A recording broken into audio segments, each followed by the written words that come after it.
The Apple Vision Pro is not for everyone. I'll make a bold claim and say it's not for 95% of people out there. For the first time in a long time, Apple stands at a crossroads of innovation and risk. A leap of faith into a future where reality and imagination intertwine. This could be their next iPhone. Even though Apple started with making computers, if we look into Apple's revenue stream, the iPhone contributed to 52% or $200 billion of last year's profit. Their Macs contributed 7.7%, which is roughly $29 billion. So as you can see, the Vision Pro can be a game changer, and this is what Apple is betting on. So what exactly is the Apple Vision Pro? How does it compare to other headsets? In short, the Vision Pro is a VR headset. I know Tim Cook doesn't want us to call it that, but that's what it is.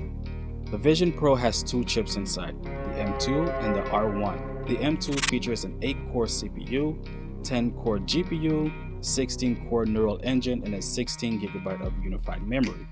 The R1 is very unique and has one specific task, which is to minimize latency as much as possible. As of right now, Apple achieved 12 milliseconds. A human reaction time is roughly 8 milliseconds. It's low enough to play basic sports and basic movements. Watch this video of I.M. Davis playing basketball with the Vision Pro. All this is possible because of the R1 and the cameras.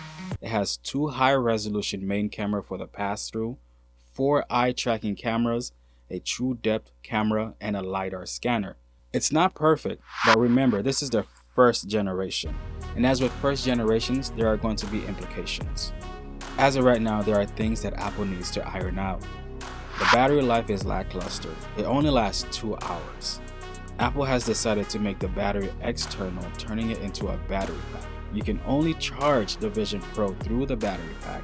The Vision Pro does not offer a true wireless experience. You will always feel the cable either tugging at you or rubbing against you. So far, typing with your fingers is very unique. It's not as fast, and there's no haptic feedback. Maybe in the next update or upgrade or next generation, they will figure it out. Some reviewers have said that it's not comfortable to wear for a long period of time. The field of view is very narrow, and you can see the black edges in your peripheral. It's like a camera lens with vignetting or a ski goggle. The Apple Vision Pro is an amazing piece of hardware, but it lacks in software. As of right now, while writing the script, the Apple Vision Pro does not have YouTube with an active user base of 3 billion users. It doesn't have Netflix with 260 million active users, and it doesn't have Spotify with its 500 million active users. Those are the big three. A lot of developers are in standby mode waiting to see how it all plays out. Once the honeymoon wears off, the Vision Pro will definitely feel lackluster in apps.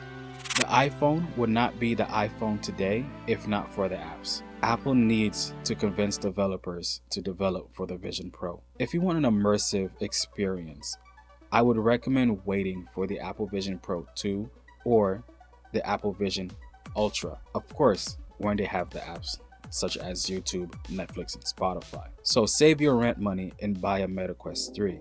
It's mature and does 90% of what the Vision Pro does for 1/7 of the price. The Vision Pro is the new kid in town, and of course, it's getting a lot of attention. But it has a lot to prove and to stay ahead of the curve.